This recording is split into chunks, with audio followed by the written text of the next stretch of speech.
se abría una ventana muy importante que ahora se ha cerrado. Bueno, en la mejor retórica antiimperialista, Raúl Castro se ha referido a Estados Unidos como reclutador de mercenarios contra países como Cuba que no ceden a sus presiones. Ha acusado a Washington de crear un orden internacional excluyente e injusto, ha dicho textualmente, para seguir manteniendo su dominio en un mundo que es ya multipolar. Ha acusado también a Washington de aumentar el riesgo de una confrontación nuclear. Incluso se ha remitido a Siria y ha dicho que Estados Unidos ha bombardeado sin haberse probado el uso de armas químicas. En fin, las críticas han sido también para la OTAN, para la Unión Europea, por ir contra Rusia en el conflicto de la frontera ucraniana del Donbass, porque ahora La Habana quiere relanzar su relación con Moscú y ampliar también la de China. Bueno, madrugada en La Habana, que son 6 horas menos. Enviada especial a Aurora Moreno. Muchas gracias, Aurora. Un abrazo. A vosotros un abrazo. Sentar en aquel tronco que veo que así no puedo llegar. Son y 43. Si queremos analizar todo esto, aquí en el estudio 101 de la Casa de la Radio, con Susan Gratius, es doctora en Ciencias Políticas y Relaciones Internacionales de la Universidad Autónoma de Madrid, asociada al CIDOB. ¿Qué tal, Susan? Muy buenos días. Muy buenos días. Y con Carlos Malamud, investigador principal para América Latina del Real Instituto Elcano. Hola, Carlos, buenos días. Hola, buenos días. ¿Cambia todo para que nada cambie? Un primer análisis de la situación que está viviendo Cuba. Estamos hablando de algo histórico, porque hay, por primera vez en 60 años, alguien que no se ha apellidado Castro al frente del gobierno, pero no sé si eso significa un cambio o no. Yo creo que desde luego que significa un cambio, aunque el régimen ha intentado bajar mucho las expectativas y convertirlo en un mero trámite. Yo creo que no es un mero trámite. Yo creo que, en primer lugar, la legitimidad del nuevo presidente va a depender mucho de, digamos, que vaya acelerando las reformas en curso que ya fueron mencionadas, sobre todo en el ámbito económico, pero también en el ámbito político. Si pensamos, por ejemplo, que estuvo previsto desde hace muchísimos años una reforma de la Constitución, una reforma de la ley electoral. Todo esto, yo creo que en la población sí que hay expectativas de que haya un cambio, ¿no? Esto, bueno, yo que soy alemana, la experiencia alemana nos enseña un poco, no sé, si pensamos en alguien como Egon Krenz, ¿no? Que al principio fue como, los delfines pueden salir como de varias maneras, ¿no? Hay que ver un poco a medio plazo qué es lo que puede ocurrir en Cuba, sobre todo cuando ya no esté Raúl Castro. De momento, Carlos, y con los mensajes y discursos de las últimas horas, ¿cómo calificamos este momento que está empezando a vivir la isla desde hoy?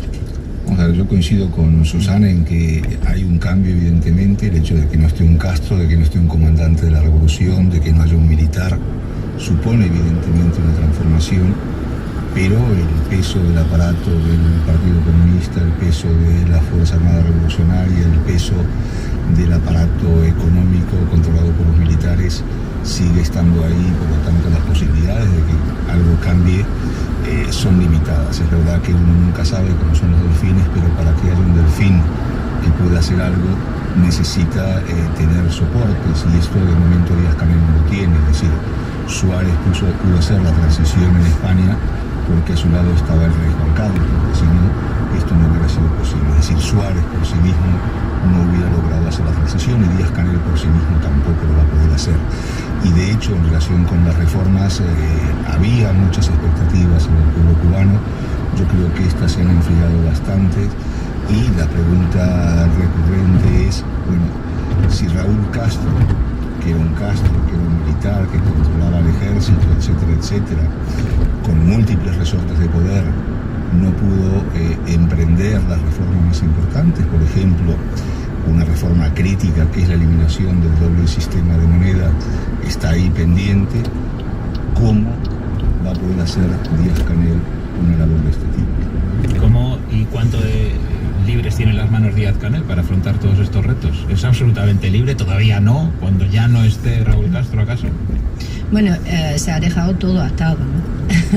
Hay bastante control, como coincido con Carlos, ¿no? Que está el Consejo de Estado, que es el órgano principal de toma de decisiones, donde están más o menos los mismos que antes. Eso no ha habido mucho cambio, ¿no? hay un doble tutelaje, ¿no?, de su gobierno por un lado, o de su presidencia, por Raúl Castro, que está en la sombra, que sigue estando, y por otro lado por las Fuerzas Armadas revolucionarias, ¿no? Lo que pasa es que también las Fuerzas Armadas, bueno, para nosotros es como una caja hermética, ¿no?, cerrada, pero yo creo que también hay divisiones, hay los que quieren más reformas, los que quieren menos. No es un régimen monolítico, aunque se nos presente así, y no conocemos muy bien las divisiones, mucho menos desde España, que no vivimos en Cuba, pero yo creo que esto se va quizá a fragmentar más con este nuevo gobierno que tiene menos legitimidad. Su legitimidad depende del apoyo de las Fuerzas Armadas, pero también, por otro lado, de la población.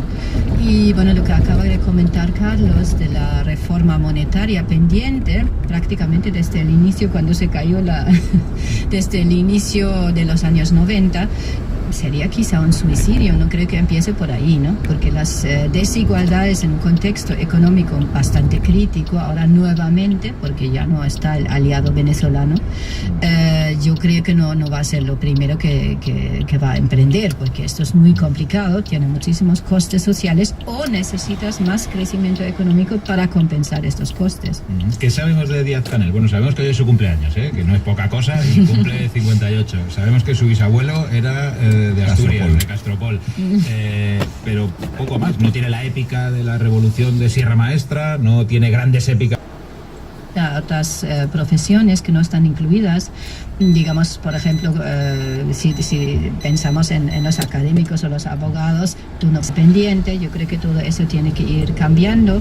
Ahí Raúl Castro sí que emprendió un importante camino de reformas que parece que son irreversibles. Eso quizá es la diferencia con Fidel, que continuamente estaba, ¿no?, avanzando y luego retrocediendo. También ya no existe este aliado estratégico que ha mantenido la revolución económicamente, ¿no? Primero la Unión Soviética, o Estados Unidos históricamente, Unión Soviética, y luego Venezuela. Esto no es sustituible, y tampoco con la Unión Europea. La Unión Europea tiene una política muy opuesta a la que tiene Estados Unidos en este momento. Hay relaciones cordiales. Es también importante decir que Cuba, el régimen cubano, a diferencia de los conflictos que vemos ahora con el gobierno venezolano, está reconocido internacionalmente. Esto, ¿no?, finalmente esta campaña, ¿no?, a favor del reconocimiento da alguna, entre comillas, tranquilidad, ¿no?, al nuevo gobierno también, ¿no? Ya no tiene que negociar con la Unión Europea, tiene relaciones estables con Canadá, con los vecinos latinoamericanos, ¿no? Y económicamente, claro, hay un revés por esta situación tan dramática que vemos en Venezuela, ¿no?, que ya no puede suministrar el petróleo que necesita Cuba, y este acuerdo tan beneficioso que ha tenido, ¿no?, de mandar cubanos a Venezuela a apoyar esa revolución, entre comillas, y recibir petróleo, ¿no? ¿Qué retos económicos debe afrontar Díaz-Canel? Pues Díaz-Canel, en primer lugar, tiene que hacer realidad eso que había dicho un ministro cubano en la Cumbre de las Américas de Panamá 3 años atrás, cuando Raúl Castro se dio la mano con Obama, de que hacían falta $5.000 millones de inversión anual para poder salvar la economía socialista. Esto es una gran paradoja, dinero capitalista para salvar la economía socialista.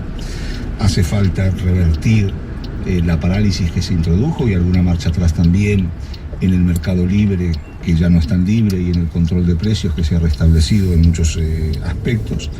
Hace falta liberalizar el sistema impositivo. Hablaba Susana de que hay que reforzar el sector privado, cosa que es imprescindible, pero para ello es necesario que se bajen los impuestos, con lo que están atenazando a los cuentapropistas.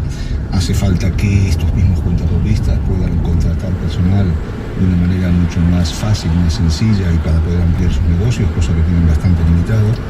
Y hace falta también que puedan importar más libremente bienes y servicios con los cuales reforzar su actividad. Es decir, el trabajo que le queda por delante a Díaz-Canel es impresionante. Otra cosa es que lo haga, y vuelvo a mi pregunta anterior: si Raúl Castro no pudo hacerlo, ¿cómo y por qué va a poder hacerlo Díaz-Canel? Y una última del régimen de libertades. ¿Qué puede esperar la oposición de esta nueva etapa que se abre en la isla? la oposición interna, los disidentes se refieren.